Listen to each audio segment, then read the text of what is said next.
Hello class 10th वाले बच्चों, आपका स्वागत है हमारे यूट्यूब चैनल पर। और आज हम लेकर आए हैं सोशल साइंस का प्रीवियस ईयर पेपर। क्योंकि हर बार प्रीवियस ईयर पेपर से कुछ ना कुछ क्वेश्चन आते हैं, इसीलिए हमको प्रीवियस ईयर पेपर को ज़रूर पढ़ना है।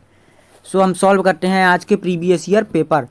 सो हमारा पहला क्वेश्चन है, ब्राज़ील के रियो डी जेनेरो में पर्यावरण और विकास सम्मेलन कब हुआ था? यह हुआ था जून 1992। अगर यदि आपसे पूछ ली पूरी डेट तो 14 जून 1992 को हुआ था। और इसमें एक घोषणा पत्र लागू किया गया था, एजेंडा 21 शायद, हाँ एजेंडा 21 लागू किया गया था घोषणा पत्र।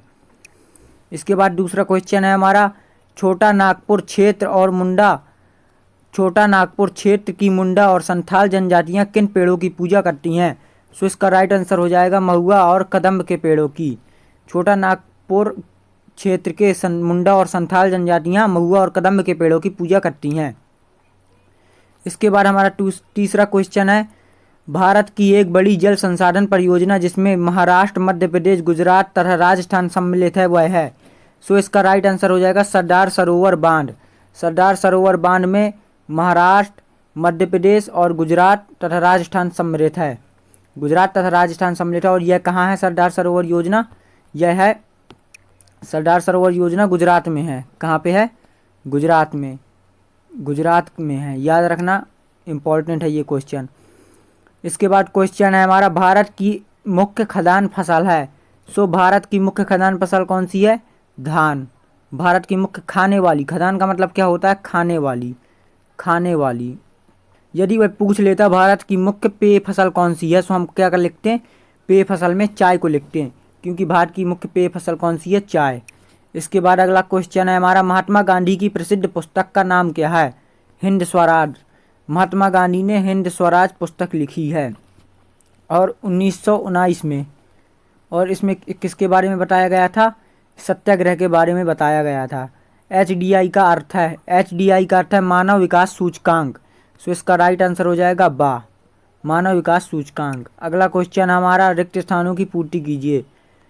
मनरेगा ग्रामीण रोजगार, इसको शॉर्ट में क्या पढ़ते हैं? मनरेगा। मागारा जो लिखा है इसको पढ़ते हैं शॉर्ट में मनरेगा। मनरेगा ग्रामीण रोजगार गारंटी अधिनियम 2005 के अंतर्गत ... दिनों के कार्य रोजगार की गारंटी दी गई। इसमें हमें बताना है कि जो मनरेगा योजना लागू की गई थी उसमें कितने दिनों की कार्य की गारंटी दी गई थी? इसमें दी गई थी 90 दिनों की कार्य की गारंटी, परमानेंट। सरकार ने लागू किया था, जो बेरोजगार लोग हैं उनके लिए लागू किया गया था 90 दिनों के रोजगार के लिए साल में। इसके बाद अगला क्वेश्चन है हमारा, कृषि ... क्षेत्र की गतिविधि है। सो कृषि हमारी प्राथमिक क्षेत्र की गतिविधि है। कौन से क्षेत्र की? प्राथमिक क्षेत्र की गतिविधि है, जिसमें अन्य सभी गतिविधियां क्या हैं? सम्मिलित हैं, मतलब परस्पर निर्भर करती हैं। कृषि प्राथमिक क्षेत्र में अन्य सभी गतिविधियां निर्भर करती हैं। इसके बाद है हमारा, मध्य प्रदेश का एक राष्ट्रीय उद्यान लिखिए। मध्य प्रदेश का एक राष्ट्रीय उद्यान कोई सा भी हो सकता है, जैसे हमने मान लिया कान्हा किसली राष्ट्रीय उद्यान लिख लिया। मध्य प्रदेश से तो हर बार एक ना एक क्वेश्चन आता है, क्योंकि आप MP बोर्ड में पढ़ रहे हैं। कान्हा किसली। इसके बाद सन ... में श्रीलंका स्वतंत्र राष्ट्र बना। सो कब स्वतंत्र राष्ट्र बना था श्रीलंका? 1948 में। 1948 में श्रीलंका स्वतंत्र राष्ट्र बना था। सरकार 2 या 2 से अधिक स्तरों वाली होती है। ... सरकार 2 या 2 से अधिक स्तरों वाली होती है। संघ सरकार 2 या 2 से अधिक स्तरों वाली होती है। अफ्रीका में 1890 में रिंडर पोस्ट आया था। अफ्रीका में रिंडर पोस्ट महामारी कब आई थी? 1890 में रिंडर पोस्ट महामारी आई थी। महामारी इसको आप सत्य में भी पूछ सकता था कि अफ्रीका में 1890 में रिंडर पोस्ट महामारी आई थी, तो आपको बताना था इसमें सत्य है या असत्य। अगर पूछ लेते बाई चांस तो आप याद रखना। इसके बाद है सत्य। गैर नवीकरण संसाधन वो हैं जो कुछ ही वर्षों के पश्चात समाप्त हो जाते हैं। सो ये राइट आंसर है, क्योंकि गैर नवीकरण संसाधन वो हैं जिनको बनने में तो लाखों वर्षों का समय लगता है और जिनकी मात्रा सीमित है और ये कुछ ही वर्षों में समाप्त हो जाते हैं। इसके बाद दूसरा है हमारा, भारत में अब कुल 22 भाषा का संविधान की 8वीं अनुसूची में रखा गया है। ये भी सही है, 22 भाषाओं को संविधान की कौन सी सूची में रखा गया है? 8वीं सूची में रखा गया है। भारत में ... संघीय व्यवस्था नहीं है। ये असत्य है, क्योंकि भारत में संघीय व्यवस्था है। इसके बाद अगला क्वेश्चन, हल्दिया पत्तन कोलकाता का सहायक पत्तन है। सो ये राइट हो जाएगा क्योंकि हल्दिया पत्तन कोलकाता का सहायक पत्तन है। प्राथमिक, द्वितीयक और तृतीयक क्षेत्र की गतिविधियां स्वतंत्र हैं। मैंने अभी बताया था कि प्राथमिक हो या चाहे द्वितीयक हो या तृतीयक गतिविधि हो, ये एक दूसरे पर क्या है, परस्पर निर्भर हैं। आप समझ लेना, परस्पर निर्भर हैं। प्राथमिक, द्वितीयक और तृतीयक क्षेत्र की गतिविधियां परस्पर निर्भर हैं। ये मैं बताता हूँ कैसे हैं। सो ध्यान से देखिएगा। प्राथमिक क्षेत्र की गतिविधियों में आ गई कृषि, हमारी क्या आ गई, कृषि। हमने मान लो जैसे बाई चांस मान लो हमने कृषि से क्या पैदा किया, कपास। ये हो गई प्राथमिक गतिविधियाँ, कपास। और उसी कपास को जब हम कहाँ ले जाएंगे, मिल में ले जाएंगे, मशीनों के अंदर ले जाएंगे, तो उससे हमें क्या तैयार होगा, कपड़ा। सो ये हो गई द्वितीयक क्षेत्र की गतिविधियाँ। और जब हम इस कपड़े को इम्पोर्ट करेंगे, कहीं दुकान पे ले जाएंगे, तो ये हो गई तृतीयक क्षेत्र की गतिविधियाँ। ये तीनों, इसलिए ये तीनों गतिविधियाँ परस्पर निर्भर करती हैं। ये क्या है, असत्य है, स्वतंत्र नहीं है, परस्पर निर्भर करती हैं एक दूसरे पे।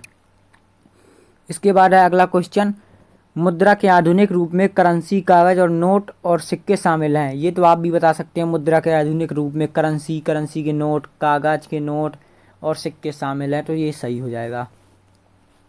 इसके बाद है अगला क्वेश्चन, भारतीय रिजर्व बैंक, इसमें हमें सही जोड़ी मिलानी है। सो हम देख के मिलाएंगे। हमें पता भारतीय रिजर्व बैंक क्या है, हमारा ऋण के औपचारिक स्रोत। स्वामित्व के आधार पर क्षेत्रक, स्वामित्व के आधार पर क्षेत्रक 4 होते हैं, पर इसमें 2 दिए हैं तो हम 2 ही लिखेंगे। स्वामित्व के आधार पर क्षेत्रक कौन कौन से होते हैं, सार्वजनिक, निजी, राष्ट्रीय और अंतर्राष्ट्रीय, पर इसमें 2 हैं तो हमें क्या है, हमें तो मिलाना है। राजनीतिक पार्टियों के कार्य, चुनाव और सरकार व्यवस्था। प्रिंट मीडिया क्या करती है, सामाजिक मुद्दों को उठाती है और अपने समाचार में लिखती है, पत्रों में लिखती है। चूना पत्थर क्या है, सीमेंट कारखाना, मतलब सीमेंट से, चूना पत्थर से क्या बनता है, सीमेंट। साइमन कमीशन सन 1928 में भारत में आया था। लाला लाजपत राय की मृत्यु भी हो गई थी इसके विरोध में। इसके बाद एक वाक्य में उत्तर, भारत में पहली कपड़ा मिल किस स्थान में लगी थी। 1818 में लगी थी, और कहाँ लगी थी, कोलकाता में लगी थी। इसके बाद 1854 में मुंबई में लगी थी। प्रथम विश्व युद्ध कब लड़ा गया, 1914, सन 1914। इसके बाद अतीत में देश को जोड़ने वाला मुख्य माध्यम क्या था, सिल्क रूट था अतीत में देशों का जोड़ने का मुख्य माध्यम। किसी राष्ट्र में सरकार विरोधी समूहों की हिंसक लड़ाई जो युद्ध सी लगने लगे, उसे क्या कहते हैं, उसे कहते हैं हम गृह युद्ध। परिवहन का कौन सा साधन सुविधाजनक है। सो परिवहन के साधन अपने हिसाब से, अपनी आवश्यकता के अनुसार सुविधाजनक होते हैं। जैसे हमें मान लो बहुत दूरी जाना है, सो हमारे लिए ट्रेन सुविधाजनक होगी, और मान लो कहीं पास जाना है तो हमारे लिए कार सुविधाजनक होगी। सो अपनी आवश्यकता के अनुसार होते हैं। आप इसमें लिख सकते हैं, अपनी आवश्यकता के अनुसार परिवहन के साधन अपने अपने हिसाब से सुविधाजनक होते हैं। सो बाय बच्चों, यदि आपको इसके chapter by chapter social science के नोट्स चाहिए हो, जैसे पहले चैप्टर के अलग नोट्स, दूसरे चैप्टर के अलग नोट, हिस्ट्री के अलग नोट्स, तो आप हमारे वीडियो में देख सकते हैं। इनके आपको चैप्टर बाई चैप्टर नोट्स भी मिल जाएंगे।